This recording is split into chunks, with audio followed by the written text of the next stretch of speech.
Our project is on universal basic income. And universal basic income is a non-means tested form of welfare, which would provide an income large enough to live on and would not include any phase out or other eligibility restrictions that other welfare ideas such as a negative income tax would include. So no matter how much money you make, you would be guaranteed this income, and no matter whether you were employed or unemployed, you would be guaranteed this income. This dates back to the 19th century, and early advocates proposed similar ideas, such as Juliet Rice Williams' minimum substance level transfers. Nobel laureates Milton Friedman and James Tobin also supported similar ideas, with Milton Friedman supporting a negative income tax and James Tobin proposing an income guarantee. And all these ideas come together to form a universal basic income. Recently, it's gathered increased support due to fears of rising automation and wealth inequality in the United States, as technology exponentially is getting better and better with increases in artificial intelligence and machine learning. And so the goals of a UBI, one is to replace the existing welfare programs and reduce government bureaucracy.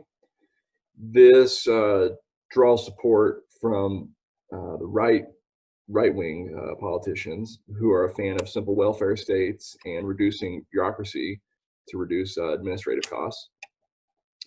And on the left side, the universalism and unconditionality are popular for increasing the bargaining power of workers. Additionally, a UBI would provide income redistribution, which, as automation substitutes more and more labor, there are concerns that this production surplus will start increasingly going to the owners of capital, and this will fuel increasing inequality. This is important because median money income in the United States increased by less than 1% from 2000 to 2016, and job opportunities have decreased since 2000 as employment growth slowed down. Particularly low-income workers are at risk of this. With the current welfare system having multiple income-based programs on top of each other, you can have issues where your implicit marginal tax rate will exceed 100%. So on this graph, you can see that as your earned income increases up to about $40,000 for a Virginia family of 3, you can see that their income minus taxes plus subsidies can actually decrease as they work more and they lose access to welfare programs. And so in this range, there is very little incentive, or actually disincentive, to work more and better your situation. And so many people will rely on welfare instead of improving their condition. Because a UBI is not income-based, it avoids this issue, and workers would always be encouraged to work more and have incentive because they would make more. Additionally, having this kind of safety net would reduce unemployment anxiety and make it easier for people to find a job that they actually would fit better in, instead of quickly finding a job so they can maintain their benefits. And for current implementation, a UBI, as described before, is not currently implemented anywhere. There are ongoing pilot studies, but none of them have finished. So most of the knowledge of the effects of a UBI come from trials on similar aspects. So, for example, a study on universal but not basic income comes from Eastern Cherokee immigrants, and payments around $4,000 per person per year from casino revenue were given out to Cherokee adults, and this did not depend on their employment status, their income, or if they resided on a reservation. What they found were these payments had positive impacts on children's educational attainment, and it reduced criminal arrests. Additionally, it increased children's emotional and behavioral health. In the United States and in Canada, there were negative income tax experiments in the 60s and 70s, and these were not randomized control samples, so they don't tell us as much. They did give out cash as welfare, but all of the cash given out was phased out as they made more, so it does not apply for UBI. However, what it found out that giving cash was that mental health hospitalizations went down, graduations went up, and birth rates below 25 decreased. It additionally brought most recipients above the Canada's poverty line.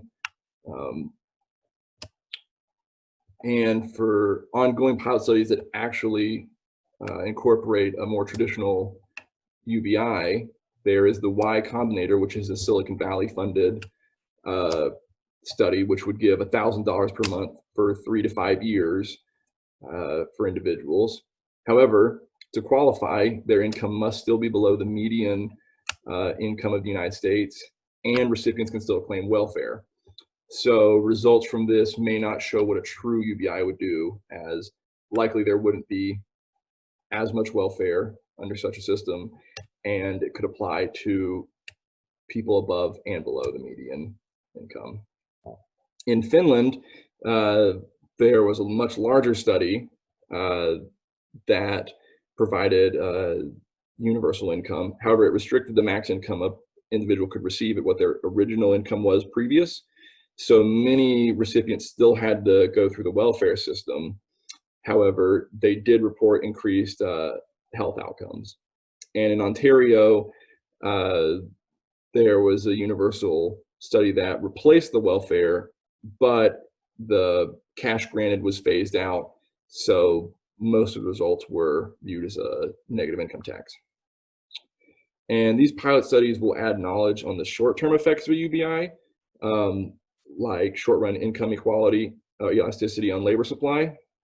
However, similar to previous experiments, they really contain little information on long-run effects. In this section, I will be evaluating the implementation of universal basic income on labor supply in the market. Generally, welfare benefits reduce an individual's incentive to work and therefore reduces the labor supply. This is particularly true when the utility generated by the benefits of a welfare program are greater than the utility one receives from working and receiving a wage through participation in the labor market.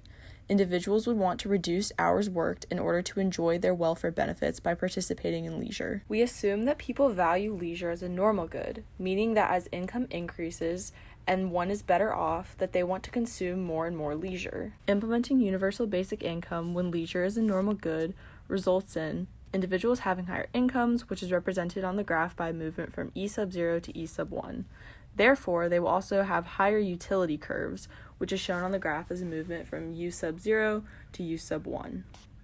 Consumption of goods will naturally increase, which is represented on the graph by a movement from F sub 0 to F sub 1.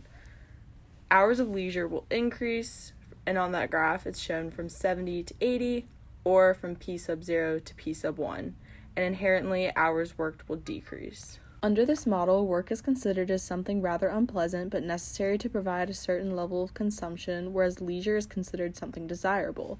However, societal values regarding labor can incentivize us to prefer labor over leisure hours for jobs with high intrinsic motivation.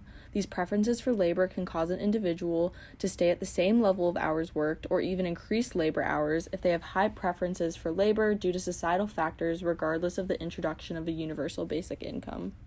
Under other welfare programs, after a certain level of income is earned, workers can lose benefits. This results in an unemployment trap, where low-income workers reduce their labor supply in order not to pass the threshold for income where they will lose benefits. An unconditional universal basic income has the potential to increase hours of labor for low-income workers once this threat of the unemployment trap is removed.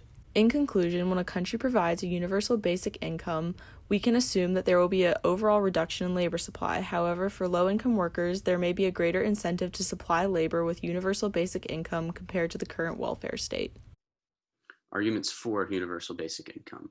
Our current welfare systems in the United States take effect when someone has already lost their home or lost their job or has already hit rock bottom, whereas universal basic income helps prevent these situations. And if you can help prevent these situations, you can reduce the load on the welfare state overall. Universal basic income could also reduce poverty and income inequality. We don't know for sure, but if you give people who have the least money in the economy more money, then you could reduce the income gap. Universal basic income could also improve mental health because people would be less worried about if they lose their job, are they going to be able to feed their kids? Are they going to be able to pay rent? Well, with universal basic income, they likely would still be able to pay those things. So if you can improve mental health, it's also very likely you could reduce violent crime. Universal basic income also acts as a security net for those who would be affected by technological advancements, truck drivers, for instance.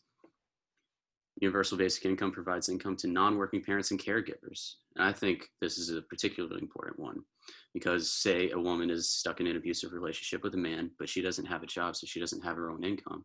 She's going to feel like maybe she can't leave her husband who's abusing her. But if she has universal basic income, she knows that if she leaves him, she can at least pay rent. She can at least buy herself food. She can take care of herself to some extent. And that would give people who are not in a position to earn money in today's economy a great deal more agency. Workers would also have more bargaining power because they have an extra security. This could potentially raise wages for workers. Now, arguments against, just pure feasibility. Universal basic income would be very expensive. Just in the United States, if you gave everyone $1,000 a month for a year, it would add up to about $3 trillion.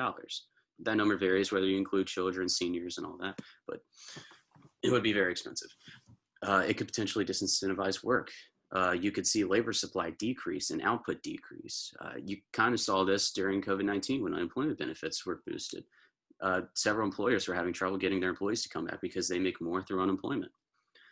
Inflation, if you give everyone the same amount of money in the economy, prices are going to rise. McDonald's burgers won't be $4 or $5 anymore. They're going to be $8 or $9. And that basically nullifies the universal basic income. Targeting is also an issue because universal basic income is universal. That means everyone gets it. And if everyone gets it, that means that the people who need it the most are not being prioritized. And as I said before, the cost for universal basic income is very high, which means that you would likely need to cut other programs in order to do universal basic income. And it's very possible that some people get more value out of the current social welfare programs than they would out of universal basic income. So that is also an important concern.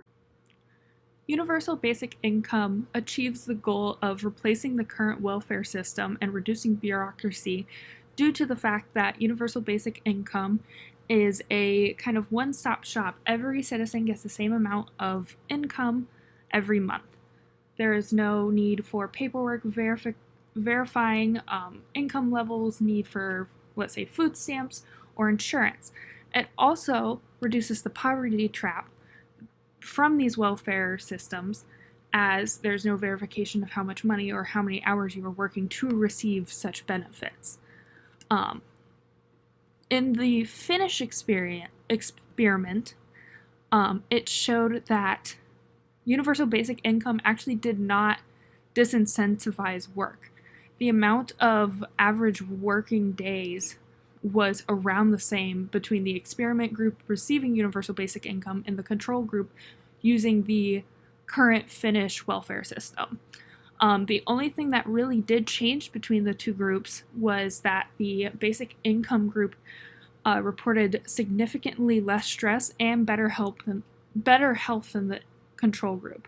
This is a great benefit not only just for individual health and stress, but if we were thinking of it as a monetary value, if these people were on, let's say, government assistance for health insurance, it's a lower cost per person, along with the fact that if they're less stressed, they're probably more likely to produce more in the long run. So not only is it great for the people involved, but it is also great for those providing healthcare, reducing those costs, and just better health and happiness in general, and better productivity for the firms.